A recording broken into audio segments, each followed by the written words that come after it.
Em primeiro lugar, boa noite a todos, boa noite a todas. Eu acho que assim, para nós que somos comunistas, né, eu acho que um momento como esse, fazer uma live como essa, no dia 25 de março, 103 anos depois da fundação do Partido Comunista, Seção Brasileira da Internacional Comunista, é um motivo, assim, de muita alegria e de muito orgulho também. É, por tudo que os comunistas representaram e ainda representam na história desse nosso país, né? Não haveria conquista democrática no Brasil, não haveria conquista social, não haveria avanço cultural se não tivesse, né, se a história do Brasil não tivesse contado ao longo do século XX com a luta dos comunistas e das comunistas nos mais diferentes setores.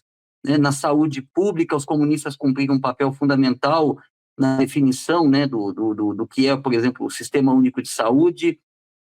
Na questão da luta sindical, a mesma coisa, com o avanço dos direitos sociais, a defesa da classe trabalhadora, na defesa da reforma agrária, enfim, na cultura, então, nem se fala, né, com figuras extremamente importantes, né, no teatro, no cinema, na literatura. Então, os comunistas no Brasil, eles cumpriram e ainda cumprem um papel histórico muito importante.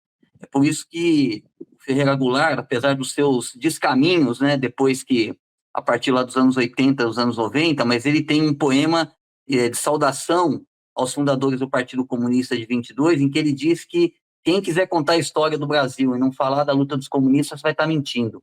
Né? Então, acho que a gente tem que se orgulhar da nossa história, apesar dos nossos erros, muitas vezes, mas a gente tem que se orgulhar dessa história porque é uma história que cumpriu, né, um papel político importante, político, social e cultural importante no Brasil no século XX, tem ainda muito que contribuir. Eu queria dizer também que, assim, outra questão que é importante, né? Os cubanos, quando eles abrem o desfile do 1º de maio, a faixa de abertura do desfile, ela diz o seguinte: nossa fortaleza é a unidade, né? Então, acho que o passo que a gente está dando aqui, e aí eu falo isso com muita humildade, mas acho que o passo que a gente está dando aqui, nesse dia 25 de março, 103 anos depois da fundação do Partido Comunista, né? Eu acho que a gente está dando uma sinalização que é preciso superar esses anos, né, de fragilidade, de fragmentação, de dispersão e de desunião da esquerda brasileira, e principalmente dos comunistas, e principalmente dos comunistas que reivindicam o marxismo-leninismo. Né? Eu acho que a gente está dando uma sinalização importante. A gente sabe que a construção dessa unidade não é fácil, esse debate que a gente está fazendo aqui, né, de lançamento, né, da nossa conferência de unificação, que vai ser no final de abril, é um debate que a gente já vem fazendo há alguns anos, porque a gente tem que, como diz o ditado, né, afinar bem a viola, chegar a consensos, né, sobre análise da conjuntura internacional, da conjuntura nacional, sobre a tática, estratégia. Então, a gente sabe que não é um caminho fácil, né, mas é uma necessidade histórica que está sendo colocada para nós. A gente não vai conseguir derrotar a burguesia brasileira nessa atual quadra histórica, em que ela conta com um instrumento político e ideológico como o fascismo, que consegue enganar muita gente e que consegue mobilizar a gente, né, que é a essência de talvez a principal característica do fascismo, que é ser um movimento reacionário de massa.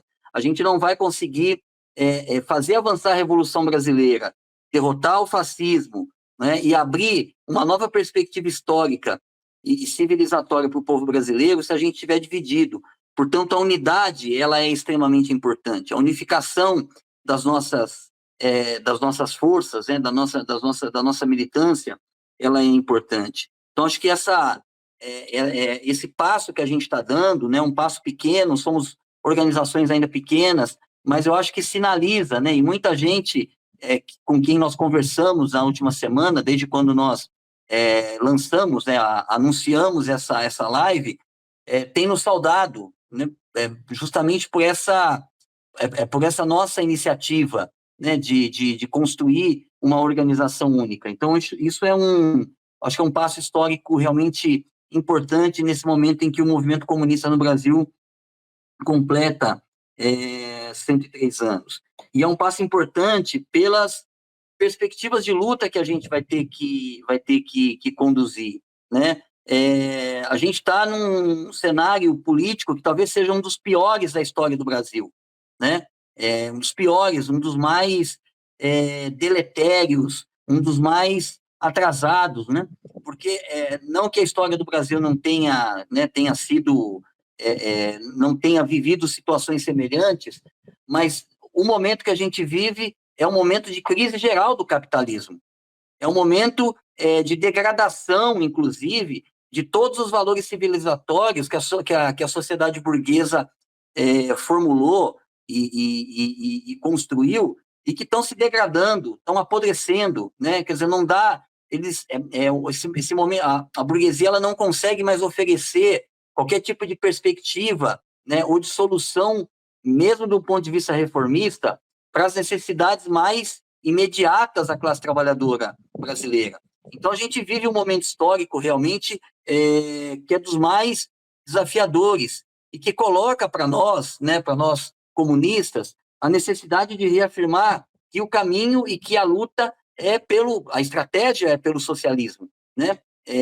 É claro que, como bem alertou o Davi, essa luta pelo socialismo, a gente sabe que é uma luta que tem que ser construída, né, e que não vai ser por um discurso autoproclamatório ou que não vai ser por um discurso de defesa da saída socialista de maneira abstrata. Ela vai ter que ser construída nas lutas populares, vai ter que ser construída na luta sindical, na luta pela terra, na luta pela reforma agrária, na luta feminista, incorporando as demandas né, das comunidades indígenas, né, dos povos originários do Brasil, incorporando as demandas do movimento negro, incorporando as demandas dos quilombolas, dos ribeirinhos, incorporando as demandas, né, da população LGBTQIA+. Então, a luta pelo socialismo no Brasil, ela vai ter que ser feita e ser processada a partir dessas lutas concretas. E como bem alertou também o Davi, essa luta, ela tem, pelo contexto histórico que a gente está vivendo e pela própria estrutura do capitalismo brasileiro, ela envolve três questões que a gente vai ter que organizar, né, a classe trabalhadora, que é a questão social, a questão nacional e a questão democrática, tá? Porque da maneira como o capitalismo brasileiro funciona hoje, ele não dá resposta para nenhuma dessas questões. E aí nós vamos ter que construir uma força política, né, da classe trabalhadora, um bloco de forças capaz de dar conta de resolver essas questões na luta, né, e apontando como caminho, né, como solução para esses desafios, né, para esse momento histórico tão difícil que a gente está vivendo, a perspectiva do socialismo, mas que passa pela organização da classe trabalhadora. E, para isso, eu acho que tem algumas questões que são importantes, que são os princípios sobre os quais a gente está construindo essa nossa unificação. Primeiro, não ter vergonha nenhuma e nem de parecer, né, obsoleto, mas de reafirmar a necessidade do resgate teórico do marxismo-leninismo, tá? Todas as revoluções do século XX que realmente mudaram a história dos povos, que realmente representaram um desafio ao imperialismo, ao colonialismo e às classes dominantes, foram revoluções dirigidas e organizadas por partidos que tinham como referencial teórico o marxismo-leninismo. A Revolução Chinesa, que foi, né, talvez a maior revolução anticolonial da história, foi assim. A Revolução Russa, então, nem se diga, foi que inaugurou essa trajetória. A Revolução Vietnamita foi assim, Revolução Coreana, a Revolução em Angola, a Revolução Moçambicana, a Revolução Cubana e tantas outras experiências revolucionárias que podem não ter avançado, né, para a vitória, para a conquista do poder, mas que chegaram perto e que tiveram o marxismo-leninismo como sua referência básica. E também retomar como princípio teórico a necessidade de ter na nossa análise duas categorias que para a gente são fundamentais e são centrais, e que parte da esquerda brasileira, mundial, né, mas, enfim, falando aqui mais do nosso pedacinho de chão, né, aqui do Brasil, em muitos casos abandonou, que são as categorias de luta de classes e de imperialismo. Então, esses são dois também princípios teóricos fundamentais que a gente tem que resgatar na nossa análise, né, no nosso como ponto de referência teórico para a gente ter uma análise correta da realidade brasileira e avançar na luta, oferecer caminhos alternativos para a classe trabalhadora. E aí eu acho que tem mais uma questão também que eu queria colocar aqui antes de encerrar minha fala, que é a seguinte: eu acho que a conjuntura brasileira atual é uma conjuntura extremamente difícil, né? Quer dizer, o contexto histórico geral em que a gente tem vivido, principalmente a partir da década de 90, mas principalmente, né, a partir do golpe de Estado de 2016, tá? É uma conjuntura extremamente difícil, né? Nós sofremos uma derrota. A classe trabalhadora brasileira sofreu uma derrota nesse momento histórico. E a gente vai ter que aprender com os nossos erros, analisar corretamente essa conjuntura para oferecer, né, uma alternativa política e organizativa. Nesse sentido, a gente tem que entender que hoje nós estamos o capitalismo brasileiro hoje está sob uma hegemonia profunda do rentismo, né, profunda do rentismo, que tem articulação com o capital financeiro internacional, né? A burguesia brasileira hoje, boa parte dela não mora mais no Brasil. É uma burguesia que mora nos Estados Unidos. O Brasil, para ela, virou apenas um território para acumulação de capital, para exploração da classe trabalhadora, e com esse capital ela vai levar uma vida sossegada e tranquila, depois de deixar de transformar a vida do povo no Brasil num inferno, né, num verdadeiro inferno, ela pode viver tranquilamente em Miami, na Flórida, em Nova York, na Europa, né, tranquilamente. Tá? Então, acho que essa é uma questão fundamental. Nós temos uma hegemonia do rentismo e uma burguesia que vê no país apenas um espaço para acumular capital. É só isso é só com esse objetivo que ela atua no Brasil. E nós temos que vencer, né, uma coesão burguesa que é muito forte. E uma coesão burguesa que é o seguinte: eles podem ter as divergências deles, né? Eles podem ter as brigas deles. Se a dominação burguesa no Brasil vai ser por métodos mais democráticos ou vai ser por métodos mais autoritários, né? Que é o que a extrema-direita tem oferecido. Então, eles têm essas divergências entre eles. É claro que elas se refletem na nossa luta cotidiana. Mas, apesar de todas essas divergências que eles têm entre eles, o fato é que todo o peso da crise, todo o ajuste para eles saírem dessa crise, eles estão jogando nas costas da classe trabalhadora. Então, tem uma coesão burguesa que a gente vai precisar derrotar, não é? Derrotar, constituir força política e social para isso, e porque ela é necessária, inclusive, para a gente obrigar o governo a avançar nas pautas de interesse da classe trabalhadora. Porque a tal ameaça fascista que a gente pode enfrentar, e já estamos enfrentando, mas que podemos enfrentar na eleição do ano que vem, é uma ameaça fascista que está colocada porque as condições de reprodução dessa ameaça fascista ainda estão aí. Né? O governo não enfrentou essa ameaça fascista, né? Nas bases materiais dessa ameaça fascista, que é o ajuste fiscal permanente, que são as políticas, né, que reproduzem esse regime de acumulação neoliberal, que já avança para um regime de acumulação ultraliberal, não é? Ou seja, é preciso lutar para que o governo melhore as condições de vida do povo. Só dessa maneira a gente esvazia, né, e que mobilize o povo. E aí, só dessa maneira, a gente esvazia as condições para que o discurso da extrema-direita, que é um discurso atraente, porque ele aparece como um discurso antissistêmico, que esse discurso possa ser esvaziado e não encontrar mais repercussão no seio do povo. Então, a gente precisa também organizar para essas lutas imediatas, né, para lutar contra, para fazer avançar uma pauta e uma agenda em que os interesses imediatos da classe trabalhadora possam avançar e possam ser representados, né? E aí, por fim, eu queria só fazer mais duas questões aqui. Primeiro, deixar aqui uma saudação, né, para nós da Armada Crítica, uma pessoa que para a gente foi, assim, é uma referência para a gente, política, moral, ética, né, que é o camarada Aníbal Ortega.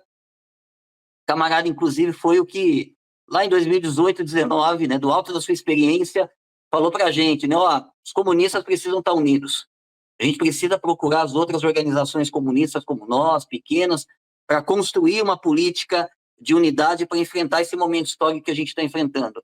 Então, deixar essa saudação aqui, né? E uma outra coisa que eu queria dizer, assim, que eu acho que o Lenin, quando ele faz uma análise da primeira Revolução Russa, lá em 1905, né? O Lenin ele fala que é o seguinte: a burguesia ela é incapaz de fazer avançar a sua própria agenda de reformas políticas e sociais. Para ela garantir a acumulação de capital, ela não pode ser coerente com a sua agenda, né?